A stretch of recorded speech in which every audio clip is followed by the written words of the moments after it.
Net आ गया, connect है class.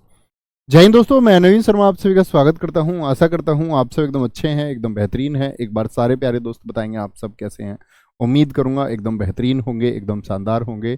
और दोस्त, हम लोग पढ़ रहे थे इतिहास को, जिसमें मैंने आपको बताया था लास्ट क्लास में जब हम लोग पढ़ रहे थे तो हम प्राचीन इतिहास को पढ़ते हुए आगे बढ़ रहे थे। मैंने आपसे कहा था कि हम सिकंदर के आक्रमण की तरफ जाएंगे, ठीक है। बहुत बढ़िया। आकाश, अभिराज, अलका, भास्कर, मुकेश, अनिल, प्रदुमन यादव, सारे दोस्तों को बहुत स्वागत है। तो शुरू करेंगे आज की क्लास को। तो क्या बोलेंगे आपका सिकंदर और मौर्य साम्राज्य।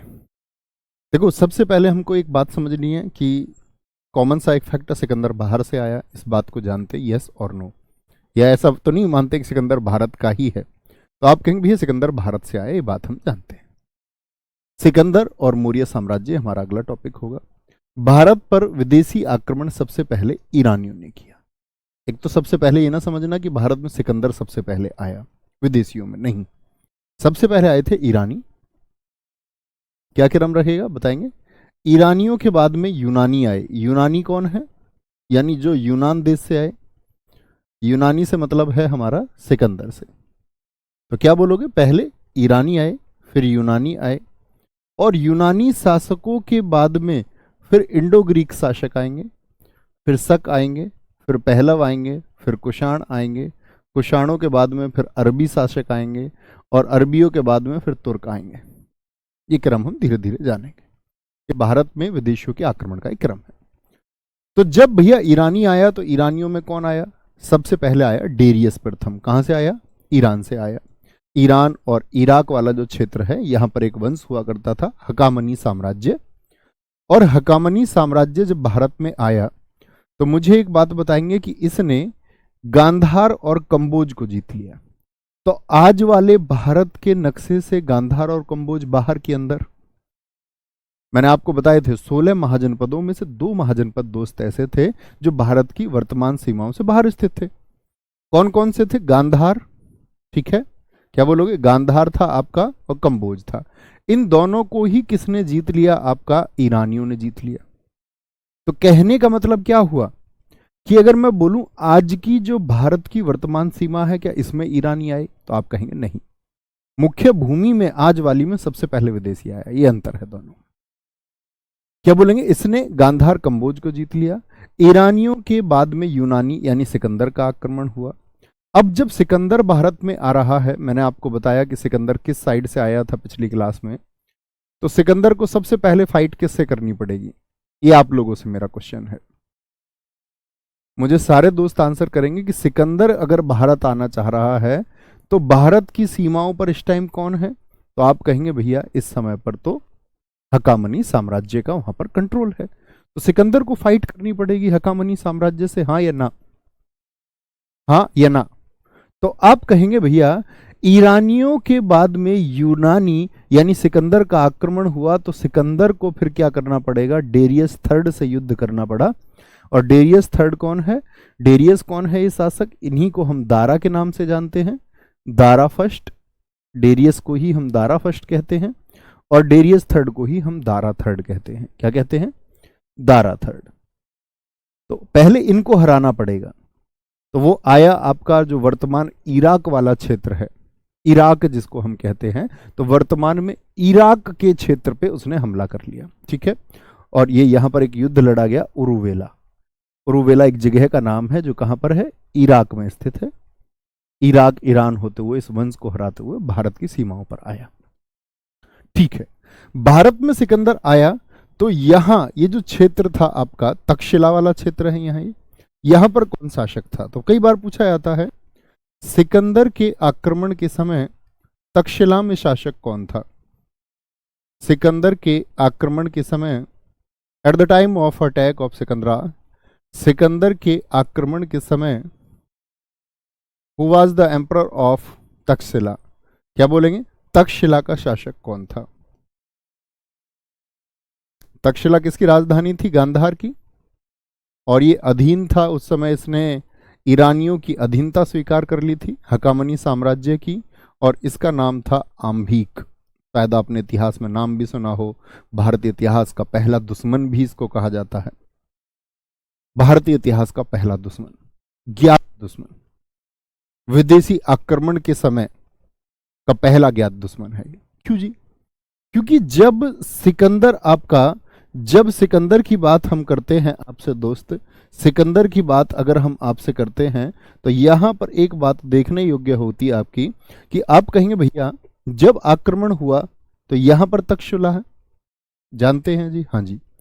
तो तक्षशिला का शासक आम्बिक क्या करता है? सबसे पहले तो ईरानी आए, तो कोई भी विदेशी आक्रमण हो तो लड़ना चाहिए, विरोध करना चाहिए या नहीं? मातृभूमि की रक्षा करने की बजाय इसने अपने घुटने डाल दिए आम्बिक ने। और साथ में इसने सिकंदर, ईरानियों की तो इसने हुकूमत स्वीकार की ही, बाद में सिकंदर के सामने भी इसने घुटने टेके और बिना युद्ध के बोला कि भाई साहब मैं तो आपका दोस्त हूं। खुद ही लड़ना ही नहीं चाहता है, कह रहा भाई साहब मैं तो आपका दोस्त हूं। और उसने कहा कि हम तुम्हारी दोस्ती कैसे माने? बोले भारत में आगे जो अभियान करोगे उसमें तुम्हारे साथ साथ चलूंगा। यही वो व्यक्ति है जिसने सिकंदर से ये कहा कि तुमको राजा पुरु से युद्ध लड़ना होगा। राजा पुरु, आप में से कुछ लोग बता सकते हैं कि कहां के शासक थे राजा पुरु? ठीक है, आगे आएंगे, बात करते हैं। सिकंदर भारत आया। सिकंदर कहां से आया? यूनान, यूरोप से आया, मैसिडोनिया का शासक था। और इसके पिता फिलिप सेकंड है। पिता का नाम क्या है? Philip second. एक इसकी सेना में भी होगा फिलिप, वो ये नहीं है, इनके पिता सेनापति नहीं है। माता ओलंपिया, और अपनी माता के नाम पर कई ओलंपिया शहर बसाए इसने। ठीक है, अपने घोड़े बऊ केफला के नाम पर कई नगर इसने बसाए। और एक समय तो ऐसी स्थिति आई कि लगभग 50 से ज्यादा ओलंपिया नगर इसने बसा दिए थे। हमेशा नमस्कार मनोज दूधी जी, बहुत थैंक यू। इसका उपनाम है अलेक्जेंडर द ग्रेट। देखो अलेक्जेंडर द ग्रेट के पीछे कुछ कारण है यहां पर। अब लोग कहते हैं जी सिकंदर महान क्यों है? देखो सिकंदर महान है यूरोपीय साहित्य के अनुसार। अब आप इसको महान कहने लग जाओ तो ये हम सबकी मूर्खता होगी। सिकंदर ने दुनिया को रक्तपात के अलावा कुछ नहीं दिया। उसने अपने साम्राज्य बढ़ाने के अलावा इस दुनिया को कोई बेहतरीन चीज नहीं दी। बेशक दुनिया ने उसके आक्रमण के बाद चीजों को खुद समझा या सीखा हो, लेकिन उसके द्वारा सिवाय रक्तपात के, लाशों के ढेर के अलावा, डेड बॉडीज ही डेड बॉडीज, इसके अलावा सिकंदर ने इस दुनिया को कुछ नहीं दिया। लेकिन जो यूरोपीय लेखक हैं उन्होंने दिखाया है सिकंदर को कि हमारे व्यक्ति ने एक बड़े क्षेत्रफल को, और यहां तक भी दिखाने का प्रयास हुआ कि पूरी दुनिया को जीत लिया, विश्व विजेता तक उसको कह दिया, जबकि वह 5% क्षेत्र ही जीत पाया।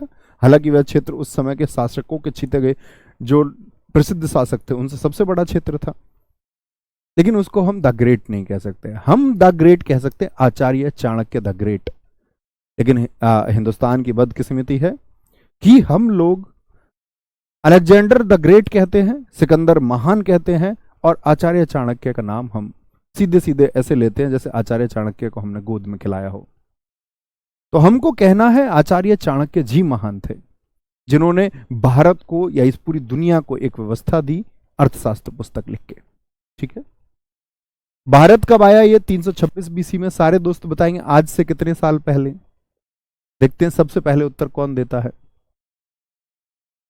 वापस गया 325 में, यानी कि लगभग अगले ही साल गया, 1.5 साल के करीब भारत में रहा। तो सिकंदर रहा था भारत में 19 महीने। ठीक है, मुझे बताएंगे फटाफट से 2023 में जोड़ के इसको, कितने साल पहले आया? तो सिकंदर का भारतीय शासक से युद्ध हुआ जिसको हम हाइडेस्पीज का, झेलम का या वितास्ता का। देखिए झेलम का ही पुराना नाम क्या था? वितास्ता। और यूरोपीय लोग इस नदी को कहते हैं, जब भाई सिकंदर के साथ लेखक आए इतिहास के, उन्होंने उस नदी को कहा है हाइडेस्पीज। बहुत बढ़िया ऋषभपाल जी। 325 बीसी में जब आम्भिक के साथ मिलकर, कौन आ गया था? आम्भिक।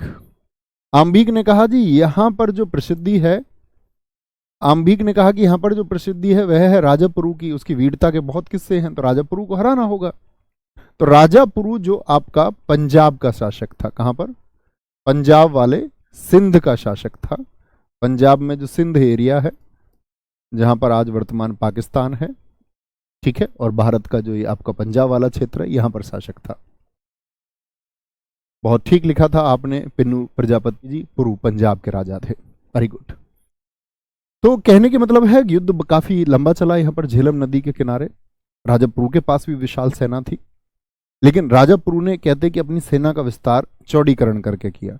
तो जब वहां पर बाढ़ आई हुई थी उन दिनों झेलम नदी में, तो राजा पुरु की जो बड़ी सेना थी वह घूम नहीं पाई।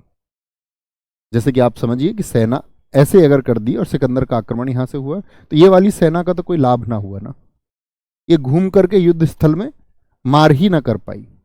और बहुत जल्दी शुरुआत में तो राजा पुरु का बेटा इस युद्ध में मारा गया। राजा पुरु ने बाद में पार्टिसिपेट किया, लेकिन बाद में राजा पुरु को भी बंदी बना लिया गया। राजा पुरु हमने छोटी कक्षाओं में पढ़ा था, बड़े वीर शासक थे।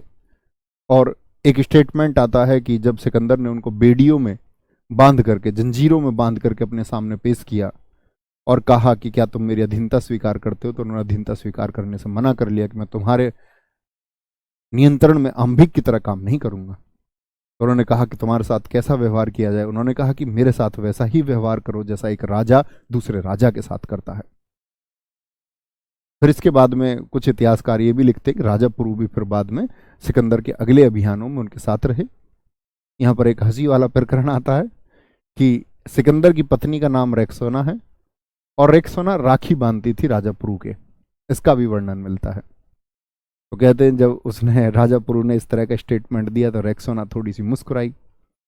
सिकंदर ने देख ली, भाई तू क्यों हंस रही है?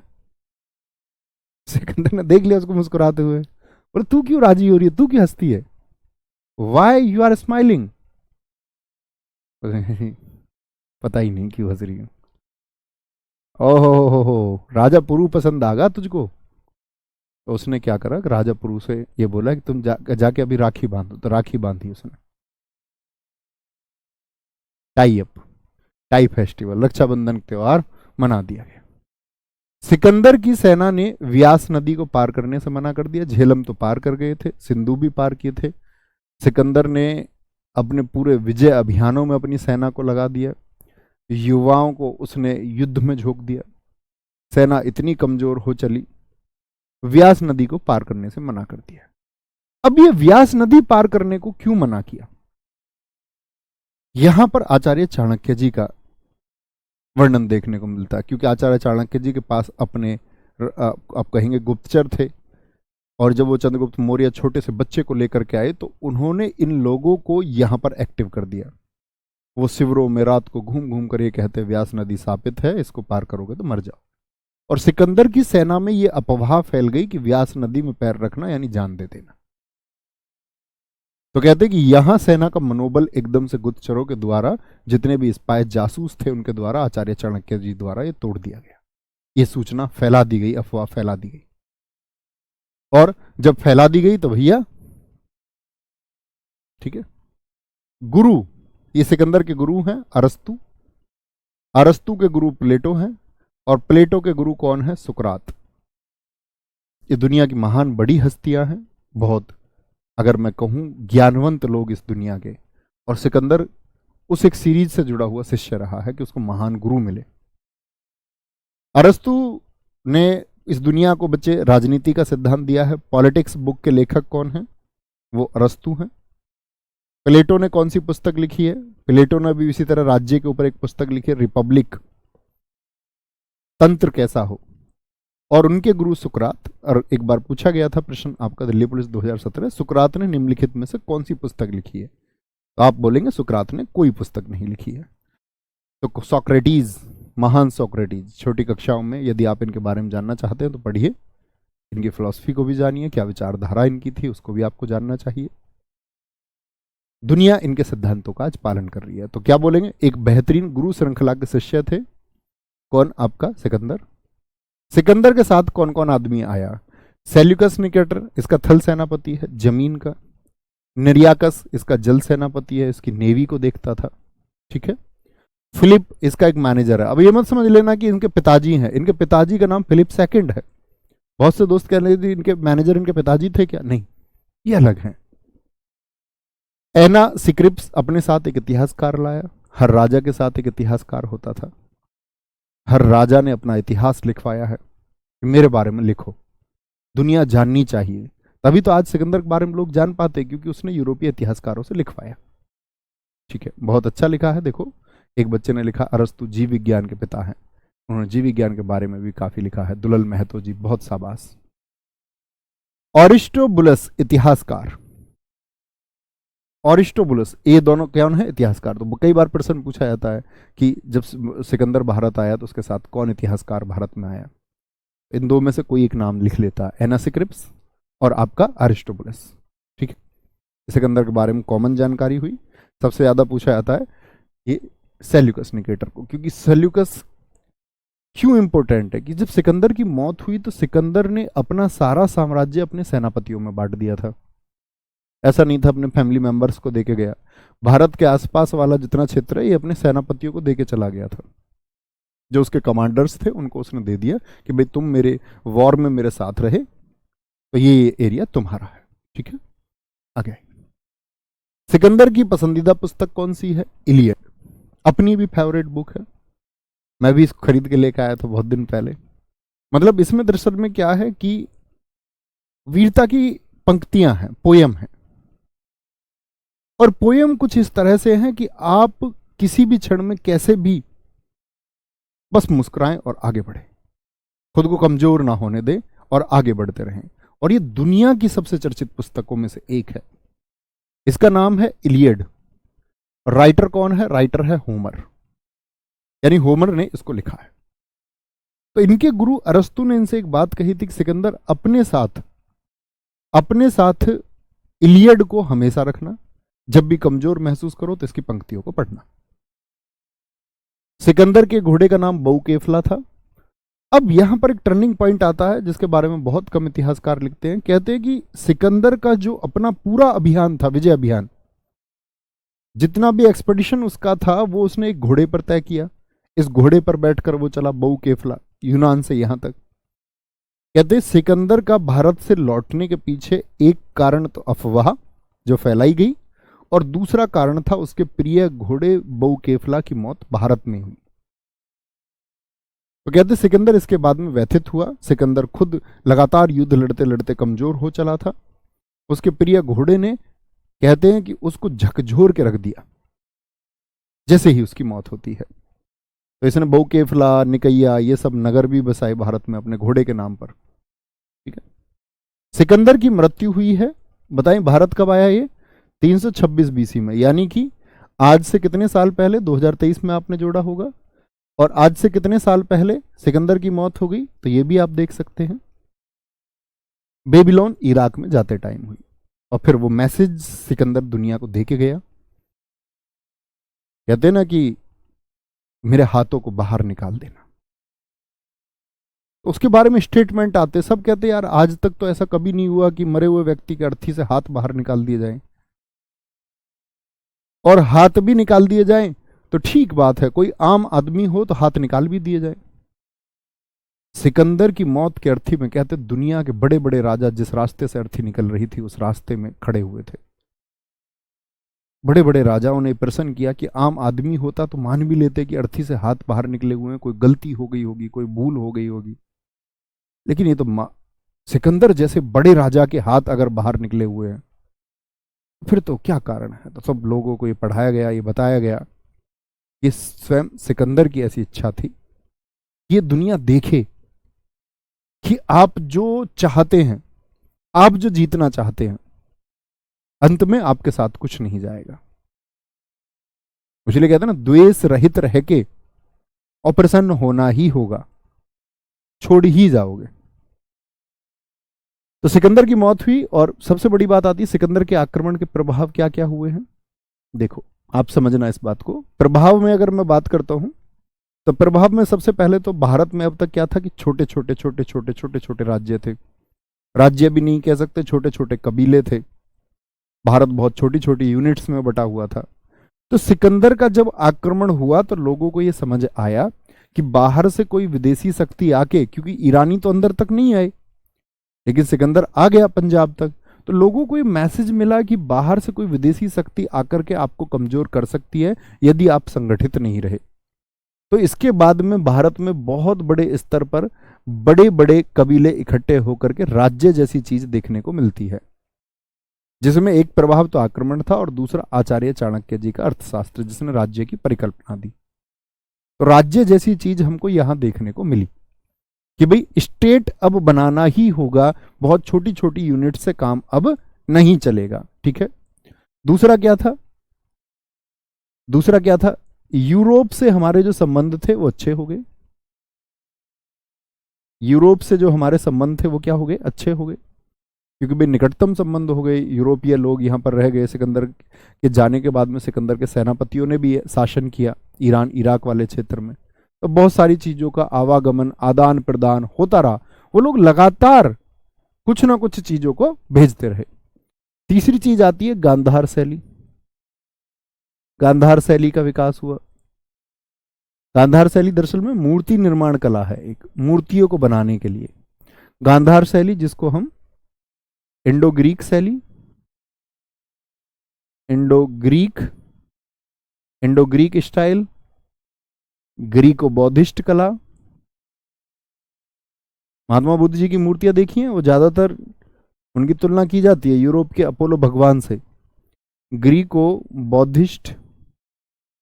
बौद्धिस्ट शैली इसको हम कहते हैं, या कई बार इसको हिंद यूनानी कला भी कहते हैं। हिंद यूनानी कला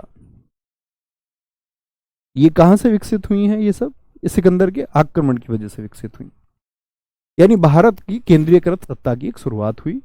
लोग सेंट्रलाइज्ड होकर एक समझ गए। बहुत सारे लोगों ने, बोलते कछवाहो आदि ने, अपनी लड़कियों की आपस में सबने संबंध बना के अपने राज्य को मजबूत किया कि हम सबको एक रहना होगा, नहीं तो फिर से कोई विदेशी आएगा। ठीक है। आगे मौर्य साम्राज्य। अब सिकंदर तो वापस चला गया। इस समय पर सिकंदर के आक्रमण के समय सारे दोस्त आंसर करेंगे कि मगध का साम्राज्य कौन था। ये बोले मगध का साम्राज्य किसके हाथों में था, मगध का शासक कौन था? सारे दोस्त कहेंगे जी मगध का शासक इस समय पर भैया कौन था? आपका घनानंद था। ये बात आपको बताई जा चुकी। ठीक है। अब मौर्य साम्राज्य कैसे स्थापित हुआ? आचार्य चाणक्य जी ने, इसके संस्थापक हैं चंद्रगुप्त मौर्य, एक बच्चे को लेकर के आए। जैसा डायरेक्शन उस बच्चे को दिया, उसने वही जिंदगी जी। सफीन हसन इस देश के युवा आईपीएस हुए, तो उन्होंने एक स्टेटमेंट बोला, जो पुराना स्टेटमेंट है काफी, लेकिन उनके बोलने के बाद में बहुत चर्चित हुआ। उन्होंने कहा इस बात को कि एक बार आपका आचार्य चाणक्य से चंद्रगुप्त मौर्य, क्योंकि पूरे जीवन उनके आदेशों का पालन करते रहे, उन्होंने पूछा कि गुरुजी, इस जीवन में इतने त्याग ना करने पड़ते तो? बहुत कुछ त्याग उन्होंने किया। आपका आप ये समझिए, सेल्यूकस निकेटर की बेटी से शादी करनी थी चंद्रगुप्त मौर्य को, प्रेम हो गया था। आचार्य चाणक्य ने कहा ठीक है, दूर रहे, लेकिन बड़े विलाप की स्थिति में रहे। फिर उन्होंने कह दिया ठीक है शादी कर लो, लेकिन इसके पुत्र को कल अधिकार नहीं दोगे। उसने बोला ठीक है। पत्नी तो मांगेगी ना पुत्र के लिए अधिकार, उन्होंने वंचित कर दिया। बहुत त्याग किए, मतलब बहुत प्रेशर उन्होंने झेला, कई निर्णयों में झेला। तो कहते हैं कि उस समय पर उनका कि गुरुजी इतना त्याग ना करना पड़ता, तो फिर उन्होंने कहा था कि अगर इतने त्याग ना करने पड़ते तो हर कोई इस भारत का महान सम्राट चंद्रगुप्त मौर्य होता। आप कितने महान होंगे आपके त्याग पर डिपेंड करेगा, आप कितनी स्ट्रेटेजिकल तरीके से काम करते हैं। राजधानी पाटलिपुत्र। पाटलिपुत्र कहां पर? पटना। प्रधानमंत्री आचार्य चाणक्य। अन्य नाम विष्णुगुप्त। और ऐसे नहीं था छोटे से बच्चे को ला करके इन्होंने युद्ध में लगा दिया, नहीं, अपने साथ पहले विद्यालय लेके गए थे। वहां अध्ययन, अध्यापन, राज्य, सारी प्रकल्पनाएं, राजा के क्या कर्तव्य होने चाहिए, ये सब कुछ समझाया। क्या बोलेंगे? अन्य नाम है विष्णुगुप्त, कौटिल्य और भारत के मैकियावेली। ये तो इन्हीं के नाम है। भारत का मैकियावेली इनको क्यों कहते हैं? क्योंकि मैकियावेली एक व्यक्ति है जिसने यूरोप में आचार्य चाणक्य जी की कॉपी करके किताब लिखी, जिसका नाम है द प्रिंस।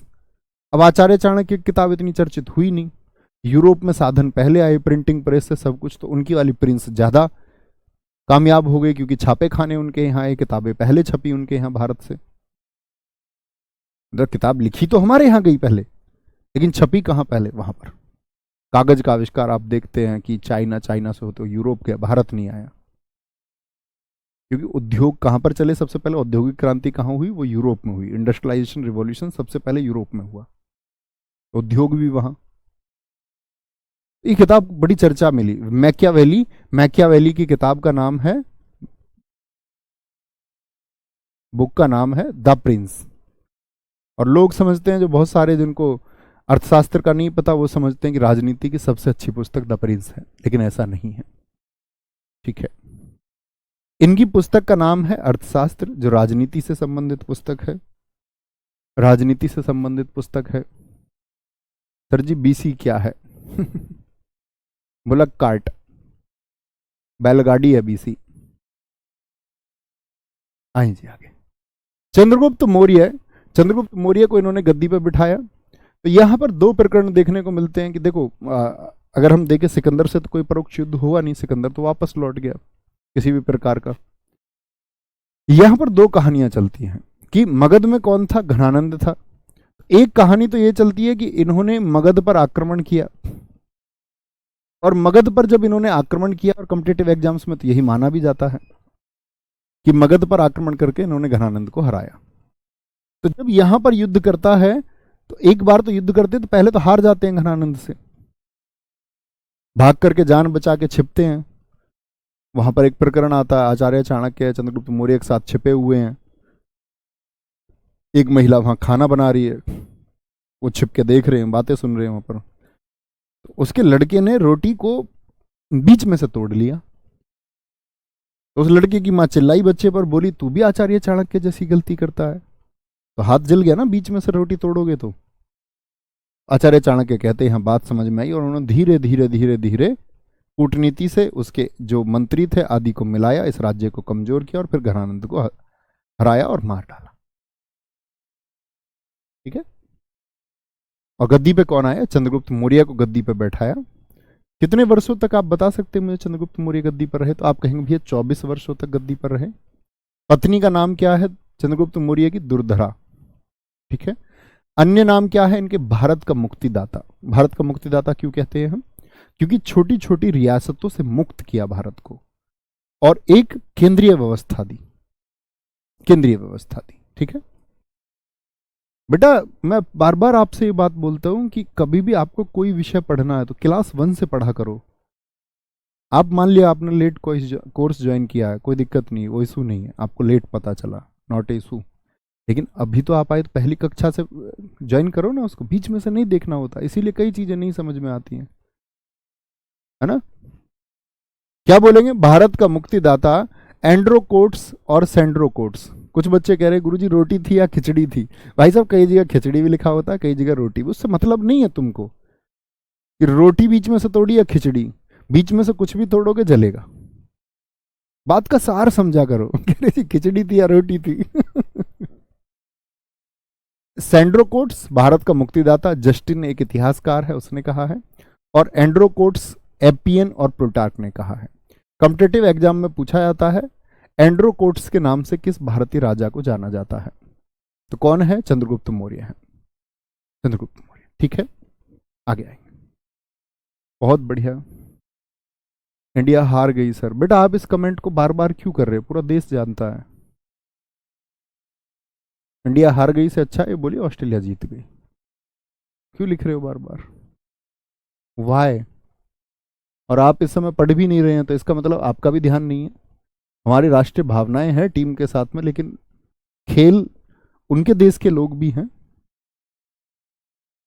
ठीक है, हार जीत होती है खेल में, फिर लड़ेंगे फिर जीतेंगे, लेकिन आप ना हार जाना अपनी इस तैयारी में, ये सोच लेना। ठीक है, बेहतरीन परफॉर्म नहीं करोगे तो जीत नहीं मिलेगी, ये सिद्धांत है। अब आप सोच लेना आपके दिन की परफॉर्मेंस कैसी है, तैयारी के लिए कितनी शानदार तरीके से आप आगे बढ़ रहे हैं, सोच लीजिए। ठीक है, बहुत बढ़िया। 305 बीसी में सेल्यूकस निकेटर से युद्ध हुआ। अब देखो ये सेल्यूकस निकेटर कौन है? देखो सिकंदर वापस गया, और सिकंदर अपना क्षेत्र किसको दे गया? अपने सेनापति को, जिसमें से थल सेनापति कौन है? Seleucus Nicator. तो सेल्यूकस निकेटर से जब युद्ध होता है, क्योंकि सेल्यूकस निकेटर की भी ये इच्छा है कि वह भारत को जीते सिकंदर के बाद में, लेकिन चंद्रगुप्त मौर्य इस समय पर एक शक्तिशाली राजा बनने की तरफ जा रहे हैं, तो उन्होंने हराया। इस युद्ध में हारने के बाद निकेटर ने अपनी बेटी कार्नेलिया, जिसको हेलेना बोलते हैं, की शादी चंद्रगुप्त मौर्य से कर दी। चालाक है, समझ गया यार लड़ना क्यों है, रिश्तेदारी कर लेते हैं। अब इस समाज को तुम पकड़ के लाओ कि ये कौन लोग हैं, कि एक अंग्रेजन नहीं है क्या ये सेल्यूकस निकेटर, इसने चंद्रगुप्त मौर्य से कैसे शादी कर दी। कौन लोग थे उस समय भारत में जिन्होंने खड़े होकर चंद्रगुप्त मौर्य से ये नहीं कहा कि तुम भैया अंग्रेजन से शादी कर रहे हो। जाति छोड़ो, धर्म छोड़ो, देश भी छोड़ दिया। वो लोग बड़े तरीके से काम करेंगे। जरूरी जीवन में क्या है, धर्म, जाति, इन सब चीजों से परे बढ़ गए। तो यहां पर भैया हार गया तो सोचा यार रिश्तेदारी कर लो, रिश्तेदारी कर लो। तो दहेज में निकेटर ने 4 प्रांत, काबुल, कांधार, मकरान और हेरात, ईरान इराक के प्रांत है, चारों स्टेट है। साथ ही निकेटर ने अपना एक दूत मेगस्थनीज को चंद्रगुप्त मौर्य के दरबार में भेजा। निकेटर ने क्या बोला, कौन है सेल्यूकस निकेटर का दूत, मेगस्थनीज। और मेगस्थनीज को क्यों भेजा है, मैंने बताया आपको कि ये लोग अपने 2 राजा रिलेशन अच्छे करने के लिए, जैसे आज भी हम क्या करते हैं, आज आप दिल्ली हैं, दिल्ली में जाएंगे, दिल्ली आप देखेंगे बहुत सारी एम्बेसी हैं, बहुत सारी एम्बेसी, एम्बेसी मतलब दूतावास।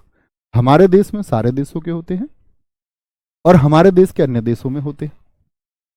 जैसे हम देखें अमेरिका में आपका क्या हमारा दूतावास नहीं है, इंडिया का बिल्कुल है, रूस में, हर देश में, अमेरिका का हमारे यहाँ है। तो संबंधों को आपस में और मैसेजेस एक दूसरे को पहुंचाने के लिए, ताकि विदेश संबंधों को मजबूत बनाया जाए, इस तरह ये राजा भी करते थे। तो ऐसा एक राजदूत है मेगस्थनीज, जिसने वहां रह करके संबंध तो इनके बनाए रखे, साथ में पुस्तक भी लिखी, किसके बारे में, मौर्य प्रशासन के बारे में, क्योंकि चंद्रगुप्त मौर्य किस वंश से है, मौर्य वंश से है। तो मेगस्थनीज को चंद्रगुप्त दरियार के दरबार में भेजा चंद्रगुप्त मौर्य के, और इसकी पुस्तक का नाम है इंडिका। और इंडिका से हमको क्या पता चलता है, एडमिनिस्ट्रेशन ऑफ पाटलिपुत्रा, पाटलिपुत्र कैसा था, मौर्य साम्राज्य कैसा था, इसके बारे में जानकारी मिलती है। निकेटर ने 2 अधिकारियों का वर्णन भी किया है कि मौर्य साम्राज्य में 2 अधिकारी थे। एग्री किस वर्ड को बोलते हैं, एग्रीकल्चर। एग्रीनोमई अधिकारी का संबंध किससे था, कृषि से था। एग्री माने एग्रीकल्चर। एरिस्टोनोमोई, एरिस्टोनोमोई क्या बोलोगे, एरिस्टोनोमोई व्यापार, सड़क, इनका अधिकारी था, मतलब बिजनेस को, रोड को कौन देखता था, एरिस्टोनोमई। और 7 जातियों के बारे में किसने बताया, कि उस समय मौर्य साम्राज्य में 7 जातियां थी। नेहा दुबे जी बहुत थैंक यू बच्चों, टू मच, कोई दिक्कत। मेगस्थनीज ने पाटलिपुत्र को क्या कहा है, पालीब्रोथा। वो यूरोपीय अपने लोग, उनकी अपनी भाषा है, ठीक है, क्या बोलेंगे, अपनी भाषा है। बहुत बढ़िया, बहुत अच्छा लिखा है। हाँ, ये दोनों ने आपस में आदान प्रदान किया। इसने क्या किया कि इसने जैसे ही आपको इसको 4 प्रांत देता है, रिश्तेदारी बन गई, लड़की शादी हो गई, इसको भी पसंद आ गई चंद्रगुप्त मौर्य, कार्नेलिया। इन्होंने भी गिफ्ट भिजवाया, ऐसा नहीं था, इन्होंने भी 500 हाथी भिजवाया कि भारत के राजा, महान राजा चंद्रगुप्त मौर्य से तुम शादी करने जा रहे हो, ये लो 500 हाथी तुम भी ले जाओ। ऐसा थोड़ी कभी हमको गरीब गरीब समझ रहे हो तुम, कि तुमने अपनी बेटी कार्नेलिया दे दी। एक रूसी लड़की ने अभी वृंदावन में, रूसी लड़की की हाइट होगी लगभग 6 फीट, और एक मूछ वाले अंकल जी से शादी कर ली है। मूछ वाले अंकल जी की उम्र होगी लगभग, उम्र तो छोड़िए, कद, पहले तो कद जान लिए, कद है 4.5 फीट, उम्र होगी लगभग 40 के आसपास। और रशियन लड़की की उम्र होगी उसकी 30 के आसपास। तो उससे पत्रकारों ने इंटरव्यू में एक बात पूछी कि जी तुम दोनों मिले कहाँ। तो उसने बड़ी जोरदार बात की है, उसने बोला जी हमको तो गौ माता ने मिला दिया है, ये भी गौ माता की सेवा में थी, हम भी, और मिल गए। एक बच्चे के जवाब दे रहा हूं मैं, उसने कहा कि जी भाई साहब की सेल्यूकस निकेटर ने विरोध नहीं किया था अपनी लड़की का, विरोध किया होगा, लेकिन भाई साहब जहां जोड़ी बननी होती है वहां बन जाती है, ठीक है। ठीक है जी, कोई दिक्कत। तो इसने क्या बोले कि हारा तो संबंध स्थापित कर लिया, हारा हुआ आदमी क्या करेगा, जिद तो करेगा नहीं, अब तुम एक बात समझो, तुमने किसी से प्रेम विवाह कर लिया, अब तुम फटीचर हालत में हो। फटीचर हालत कैसी होती है कि तुम्हारे पास फंड्स नहीं है, पैसे है नहीं, नौकरी है नहीं, कुछ भी नहीं है तुम्हारे पास, बस तुमने प्रेम विवाह कर लिया। तो लड़की के घर वाले आएंगे, कूटेंगे तुमको।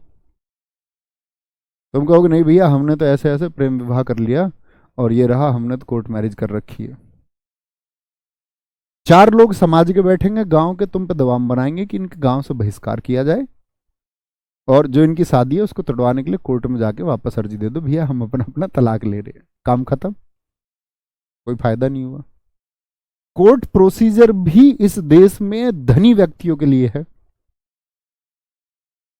आपके पास धन है, एक व्यक्ति आपकी तरफ, मैं कह रहा हूं घर आना तो दूर, कोई आपकी तरफ एक आंख पलक नहीं झपका सकता। आपके पास एडवोकेट होने चाहिए, सुप्रीम कोर्ट, हाई कोर्ट के, तुम्हारे लिए लीगल प्रोसीजर वो करेंगे। तुम कहीं राजा की तरह बैठे हुए देखते रहोगे सब। अच्छा, हर आदमी ये सोचेगा, बोलेगा कि जी सबसे अच्छे रिश्तेदार तुम ही तो हो हमारे, हमें तो ढूंढ रहे थे, शादी तुम्ही से तो करनी थी हमको, तुम तो मिले नहीं हमको पहले, नहीं तो हम तो तुम ही से करते। ये सब डिपेंड करता है फाइनेंशियल कंडीशंस आपकी कैसी है, तब जुडिशरी भी वर्क कर पाती है कई बार और अन्य चीजें भी काम कर पाती हैं। ठीक है, यहां से दोस्त हमें मौर्य साम्राज्य के समय जूनागढ़ अभिलेख है, इसको जान लीजिए क्योंकि ये काम आएगा। ये रुद्रदामन ने जारी कराया था। रुद्रदामन एक शक शासक हैं। इसी से सुदर्शन झील, सुदर्शन झील कहां पर है? सौराष्ट्र में, सौराष्ट्र गुजरात वाले क्षेत्र में इसका वर्णन मिलता है। अब इसको हमने यहां बीच में क्यों सेट कर दिया? क्योंकि इसका निर्माण जो कराया ना, वो चंद्रगुप्त मौर्य के समय पर हुआ और उनके गवर्नर थे पुष्यगुप्त। तो मैं कभी भी आपसे पूछूंगा कि सुदर्शन झील किसने बनवाई? बहुत बढ़िया, मुकेश जी कह रहे सर 500 हाथी कैसे लेके गया होगा वो? बेटा जेब में रख के लेके गया 500 हाथी, इस वाली जेब में 500 हाथी इस जेब में रख के लेके गया था वो अपने में, और तब दिए थे उसने ले जाके सेल्यूकस निकेटर को। तुम्हारा मैं क्या करूं? इसका निर्माण चंद्रगुप्त मौर्य के राज्यपाल पुष्यगुप्त ने कराया था। एक तो ये बात याद रखें। और ये किस भाषा में जारी है? अभी आपका दिल्ली पुलिस का एग्जाम चल रहा है, वहां पूछा गया कि जूनागढ़ अभिलेख को किस भाषा में लिखा गया है? संस्कृत में। ठीक है, आगे हम जानेंगे इसके आपका कि ये झील की जो दीवारें हैं, दीवारें से मतलब किनारे की जो मिट्टी है वो कमजोर हो जाएगी, तो इस झील का एक निर्माण भी होगा, पुनर्निर्माण भी होगा। ठीक है, आगे आते हैं। यार बुद्धू बच्चे की तरह मत बात किया करो, बौद्धिक बच्चे बनो, तुमको पढ़ने लिखने वाले बच्चे हो तुम, नहीं हो तो चुप बैठा करो, है ना? पुष्यगुप्त, ओके, बहुत बढ़िया।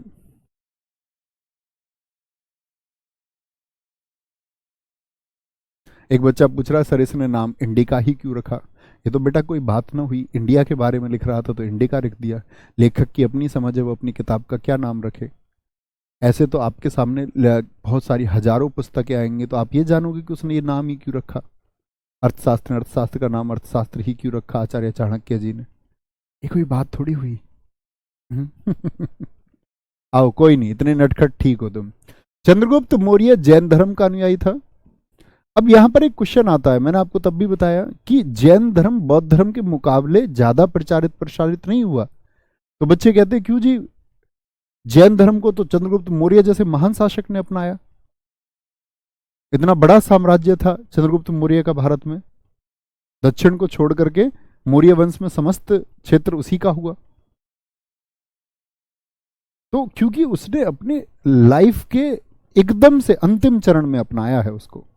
जब उसके यहाँ अकाल पड़ा चंद्रगुप्त मौर्य के यहाँ, तो एक जैन साधु भद्रबाहु से उसने पूछा था कि मेरे ही राज्य में अकाल क्यों पड़ा? तो वर्णन मिलता, उसने कहा कि राजा ये तुम्हारे पुनर्जन्म के कर्मों का फल है, ये तुमने कोई एक्ट किए होंगे, कोई फैमिली एक्ट है तुम्हारे जो सामने आ रहे हैं। तो उसके बाद वो साधु बन गए थे चंद्रगुप्त मौर्य। इन्होंने जैन धर्म की शिक्षा किससे ली? भद्रबाहु से। और चले गए कहां? श्रवण बोलगोला। सारा साम्राज्य बिंदुसार अपने बेटे दुर्धरा का बेटा है, इसके हाथों में सौंप करके कहां चले गए? कर्नाटक चले गए, श्रवण बेल गोला। वहां पर आपका जो पहाड़ियां हैं, चंद्रगिरी की पहाड़ियों पर जाकर के, और यहीं पर इन्होंने क्या रखा, संलेखना व्रत, यानी भूखे रह करके अपने प्राण दे दिए। तो कई बार आपका इसमें यूपीपीसीएस परीक्षा में पूछा गया 2015, जैन धर्म की मान्यता के अनुसार संलेखना क्या है, तो एक विकल्प था भूखे रह करके प्राणों का त्याग कर देना, एकदम सही था। ठीक है, कोई दिक्कत, कोई परेशानी? गद्दी पे कौन आया जी चंद्रगुप्त मौर्य के बाद में? बिंदुसार। के आचार्य चाणक्य कहाँ गए जी? आचार्य चाणक्य यही हैं, आचार्य चाणक्य यही हैं। देखो आचार्य चाणक्य जी की अगर हम बात करें कि भैया इतने महान आदमी और उनके बारे में बहुत ज्यादा जिक्र मिलता नहीं। आचार्य चाणक्य जी का जो जन्म बताया जाता है वह बताया जाता है 375 बीसी में इनका जन्म हुआ था। एक ब्राह्मण घर में इनके पिता का नाम चणक था, और 283 डेट मानी जाती है इनकी मृत्यु की। आशुतोष जी देखेंगे। लेकिन ये कहाँ गए, यहां पर कई प्रकरण हैं। एक तो ये बात चलती है कि ये चंद्रगुप्त मौर्य को स्लो पॉइजन देते थे, ये कहानी सुनी है आपने? चंद्रगुप्त मौर्य को थोड़ा थोड़ा जहर देते थे ताकि उनके साथ कोई साजिश ना हो पाए, उनका शरीर को उन्होंने आदी बनाया। लेकिन एक दिन वही खाना उनकी पत्नी दुर्धरा ने खा लिया, और दुर्धरा के पेट में कौन थे? बिंदुसार। तो दुर्धरा उस जहर को सहन ना कर पाई, दुर्धरा की तो जान चली गई। आचार्य चाणक्य के कहने के अनुसार जब कहा गया कि माँ को बचाएं बच्चे को, तो बच्चे को बचा लिया गया, क्योंकि जहर का असर बहुत ज्यादा था, वो बच ही नहीं पाती। बाद में जब बिंदुसार को पता चलता है कि लोगों ने जब भड़काया आचार्य चाणक्य के खिलाफ कि तुम्हारी माता की मौत के कारण आचार्य चाणक्य ने जहर दे दिया था, ये निकाल देते हैं उनको दरबार से। ठीक है, यहां पर देखेंगे बिंदुसार के अन्य नाम क्या है? अमित्रघात, वारिशार, भद्रसार, सिंहसेन, अमित्रकोटीज। इनके दरबार में दो लेगों का बिंदुसार से बहुत कम क्वेश्चन पूछे जाते हैं, जनरल जान लीजिए। डायनोसियस किसके दरबार में आया? ब्लू कलर को देख लिया करो। डायमेकस किसके दरबार में आया? ये बिंदुसार के दरबार में आए। एक मिस्र के शासक टोलेमी सेकंड ने भेजा था, एक सीरिया के शासक एंटियोकस ने भेजा था। इसके समय में तक्षशिला में अशांति थी। कहां पर अशांति थी? तक्षशिला में अशांति थी। बहुत बढ़िया,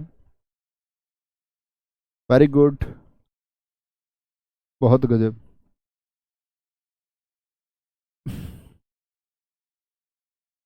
आगे आएंगे। इसके समय में तक्षशिला में अशांति थी, जिसका दमन करने के लिए इसने अपने पुत्र सुसीम को भेजा। अब सुसीम किसका बेटा है? बिंदुसार के दो बेटे हैं, सुसीम, सुसीम, और एक बेटा है अशोक। और दीपदान और महावंश के अनुसार अलग अलग कहानी है। एक के अनुसार तो ये है कि अशोक के 99 भाई थे, यानी बिंदुसार के 100 बेटे थे, लेकिन वो कहानी एकदम से ठीक नहीं जचती है, कोई अर्थ ही नहीं बनता उस बात का, कहीं और वर्णन है भी नहीं। तो इसके समय पर जो तक्षशिला, तक्षशिला कहां पर है नक्शे पर जानते? बोले यस और नो, यस और नो। ये सब इतिहासकारों ने कहानियां लिखी हैं। गुरुजी आचार्य चाणक्य के पिता को मारा था उन्होंने, ये सब कोई इनका कोई पुष्टिकरण नहीं है कि आचार्य चाणक्य अपने पिता का बदला लिया था उन्होंने घरानंद से। ये सब तो कहानी बना दी गई लोगों ने एंटरटेनमेंट के लिए। ठीक है, कोई दिक्कत? तो क्या बोलेंगे? जिसका दमन करने के लिए अपने पुत्र सुसीम को भेजा। बिंदुसार के दो पुत्र थे, सुसीम और अशोक। इसके समय में भी प्रधानमंत्री कौन थे? आचार्य चाणक्य ही थे, बहुत बुजुर्ग हो चुके थे। Very good, very good. इसके समय कौन थे प्रधानमंत्री? आचार्य चाणक्य ही थे। फिर आता है, यहां पर किस्सा है कि सुसीम कहां गया था, जरा बताएं? तक्षशिला। अब गद्दी पर बैठने की इच्छा किसकी है? यहां पर कौन है आपका? सम्राट अशोक के पिता बिंदुसार हैं, और बिंदुसार चाहते हैं कि सुसीम ही गद्दी पर बैठे। बहुत सारे कारण बताए जाते हैं। एक तो ये कहा जाता है कि अशोक जो है वो बदसूरत था, सकल सूरत से बिल्कुल अच्छा नहीं था। एक तो वह कारण था, उसके पिता उसके बचपन से ही पसंद नहीं करते थे। सुसीम को वो पसंद करते थे। अशोक एक हठी राजा भी था, एक निर्दयी व्यक्ति भी था, इसीलिए भी वह अशोक को पसंद नहीं करते थे, और हमेशा उनकी चाहत थी क्या कि सुसीम को वह राजा बनाए।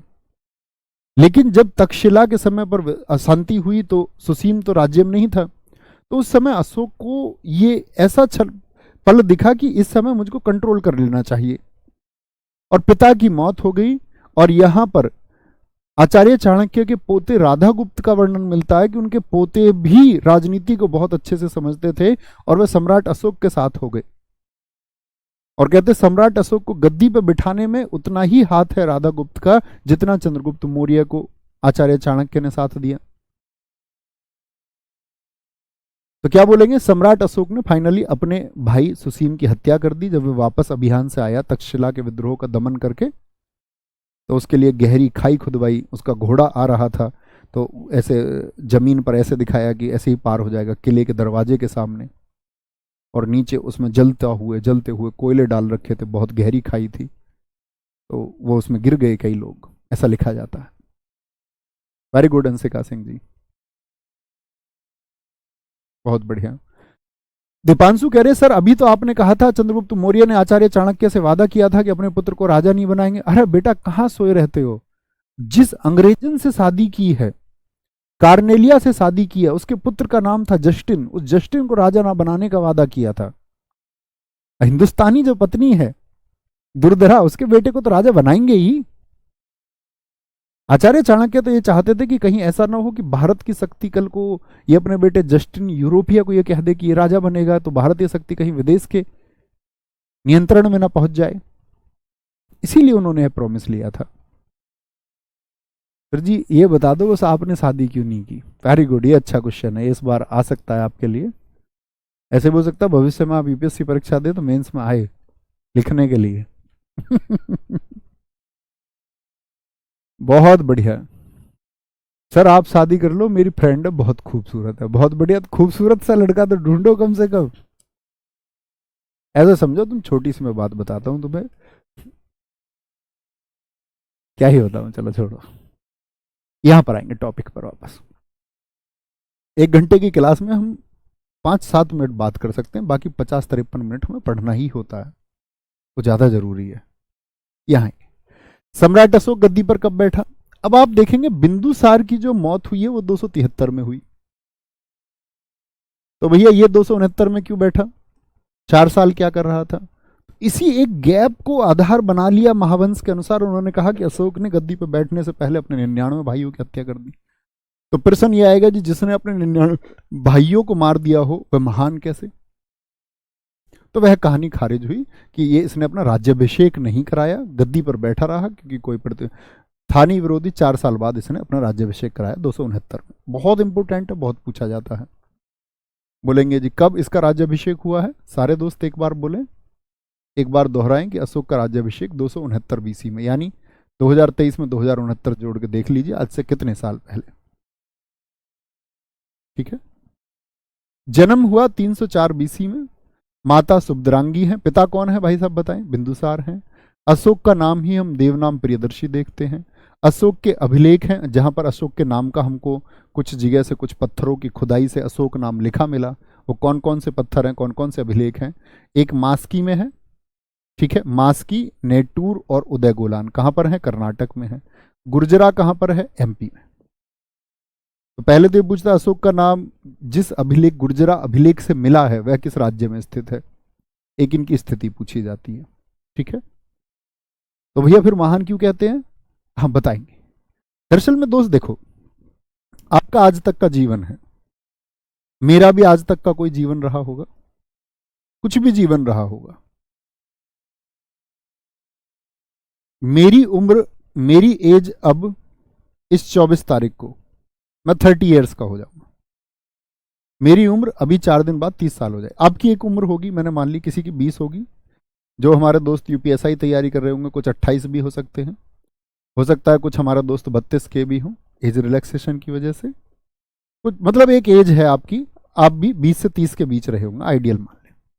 तो आपका एक जीवन रहा होगा आज तक, कैसे भी हमने जिया अपना जीवन। हम ये मान ले हमारा अब तक का जीवन रहा है खराब, आपका भी जीवन खराब रहा अब तक का, मैं अपना जीवन भी मान लेता हूं अब तक का खराब है।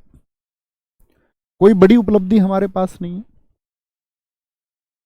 आप जिए 100 साल, 100 साल, और मान के चलिए मैं जीता हूं 50 साल, ठीक है, 20 साल और। एक बात बताइए, मैं इन 20 सालों में इतने बेहतर काम करूं, इतने बेहतर काम करूं कि जो मेरे खराब काम को ढक दें, तो मेरे खराब काम की चर्चा होगी या मेरे बेहतरीन काम की चर्चा होगी? कि मैं दुनिया को कुछ ऐसी पॉलिसीज दे दूं, मैं दुनिया में कुछ ऐसी नीतियां बनाऊं, मैं उस तरह से कुछ व्यवस्था दुनिया को प्रदान करूं कि लोग उसका पालन करें, तो मेरी खराब चीजों की बात होगी या महानता की? आप बताइए किस बारे में बात होगी? ऐसे ही अपने जीवन सोचिए, आपका अब तक कैसे भी साधारण जीवन रहा, लेकिन अगले 70 साल आप महान कार्य कर जाएं तो आपका जीवन कैसा होगा? सम्राट अशोक महान इसीलिए हैं क्योंकि उनके जो कार्य थे, क्या, अरे यार नेट क्यों भगा देते हो?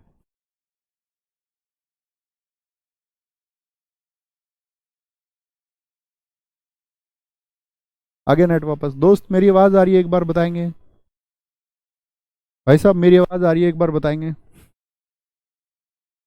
मेरी आवाज मित्र आप लोगों तक आ रही है? बीच में इंटरनेट का कनेक्शन हट गया था।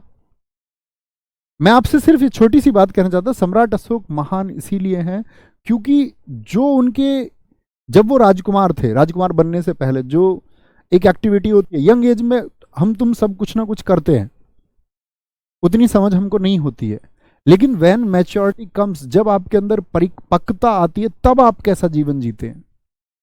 आप 8वीं क्लास में शरारती थे, कोई मतलब नहीं। आप 10वीं क्लास में कैसे थे, कोई मतलब नहीं। 12वीं में आपके अंदर मैच्योरिटी आनी शुरू हुई, और उम्र का सीधा सीधा प्रभाव है। किसी किसी बच्चे में मैच्योरिटी पहले आ जाती है, किसी में बाद में आती है, लेकिन जब आप मैच्योर हो गए और आपने बड़े डिसीजंस लिए, महान कार्य किए, तो सम्राट अशोक महान इसीलिए है क्योंकि उनके जो डिसीजंस है, उसने, ऐसा नहीं था, कुछ लोग तो इसलिए विरोधी हो जाते हैं, कहते हैं कि बौद्ध धर्म को बढ़ाया तो हमारे किस काम के, बौद्धों को बौद्ध लोग पूजते होंगे।